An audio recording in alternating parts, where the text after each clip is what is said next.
Abraham وہ پہلا بندہ تھا یا اس خدا پر ایمان لانے والا جس خدا کو آج ہم اسرائیل کے خدا کے نام سے جانتے ہیں، یا جس خدا کو آج ہم یہوہ خدا کے نام سے جانتے ہیں۔ ابراہم وہ پہلا بندہ تھا جو اس خدا پر ایمان لایا۔ اس کے اباء و اجداد میں سے کوئی بھی یہوہ خدا کو ماننے والا نہیں تھا۔ اگر یہوہ خدا کو ماننے والا نہیں تھا تو یہ اس بات کا نشان ہے کہ وہ یہوہ خدا کے علاوہ جو خدا ہیں ان کی وہ پرستش کرتے، ان کی عبادت کرتے تھے۔ اور اگر وہ یہوہ خدا کے علاوہ کسی خدا کی پرستش کرتے تھے تو پھر وہ جو تھے وہ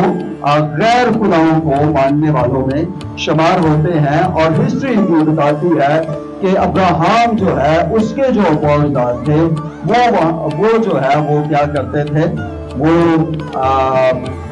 بت پرست تھے، بت بنانے کا کام اور بتوں کو پوجنے کا جو کام ہے وہ کرتے تھے۔ ابراہم جو ہے وہ بنیادی طور پر جو ہے وہ عبری تھا، اور ان کی جو زبان تھی، ابراہم کی جو زبان تھی وہ عبرانی زبان تھی، وہ عبرانی زبان بولتا تھا۔ اور اس کی جو قوم تھی، جس قوم سے ابراہم تھا، وہ قوم جو ہے وہ عبرانی قوم کہلاتی تھی۔ ابراہم عبرانی تھا، اور ابراہم جو ہے وہ نہ تو کرسچن تھا، نہ یہودی تھا، اور نہ وہ مسلم تھا۔ آج ہم سب دعوے دار ہیں کہ کرسچن کہتے ہیں کہ ابراہم جو ہے وہ ہمارا باپ ہے، اور جیوس کہتے ہیں، اسرائیلی کہتے ہیں ابراہم ہمارا باپ ہے، اور جو دیگر اقوام ہیں وہ یہ کہتی ہیں کہ ابراہم ہمارا باپ ہے۔ لیکن ابراہم جو ہے نہ تو وہ ان قوموں میں سے جو آج ابراہم کی دعوے دار ہیں، ان قوموں میں سے کسی قوم میں سے ابراہم نہیں تھا۔ ابراہم کی جو قوم تھی وہ عبرانی قوم تھی، اور وہ زبان کے سبب سے عبرانی تھے، وہ عبرانی زبان جو ہے وہ بولتے تھے، ان کی زبان عبرانی تھی۔ تو ابراہم جو عبرانی قوم سے تھا اس کو خدا نے لیا، اور خدا اس جگہ پر اسے لے گیا، اور خدا نے وہ جگہ اسے دکھائی، اور خدا نے کہا کہ یہ تیری ملکیت ہوگی۔ یہ ابراہم کو خدا نے ملکیت میں دی۔ تو ابراہم کو جب خدا نے ملکیت میں دی تو ابراہم کے بعد جو ابراہم کی وراثت میں کام کیے جائیں گے وہ اس کے اصل وارث جو ہے وہ ٹھہریں گے۔ تو جو معاملہ، جو بڑا معاملہ جو کئی دہائیوں سے چھڑا ہوا ہے، وہ جو ہے وہ اس خطے کی وراثت کا ہے، اس خطے کی ملکیت کا ہے، کہ ہر قوم جو ہے وہ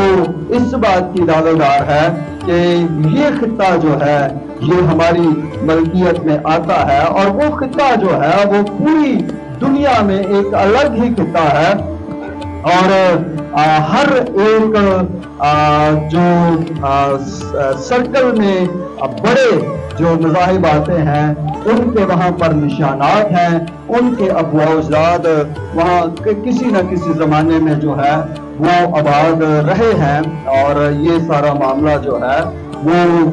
وہاں پر جو ہے وہ چل رہا ہے۔ اور چونکہ ان دنوں اس کے اوپر تنازع چھڑا ہوا ہے، اور وہاں پر جو ہے وہ بڑی گولہ باری ہو رہی ہے، بڑی جنگ جو ہے وہ چھڑی ہوئی ہے، تو ضروری ہے کہ ہم چند باتوں کو جو ہے وہ سیکھنا شروع کریں کہ کس طرح سے جو ہے یہ سارا کچھ جو ہے وہ وہاں پر ہوتا ہوا ہمیں نظر آتا ہے۔ تو ابراہم چونکہ عبرانی تھا، اس کی زبان عبرانی تھی، تو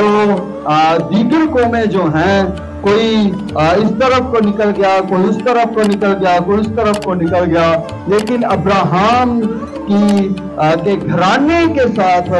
اس کی وراثت کے ساتھ جو لوگ اٹیچ رہے ان کی بڑی نشانی جو ہے وہ یہ ہے کہ وہ وہی زبان بولتے ہیں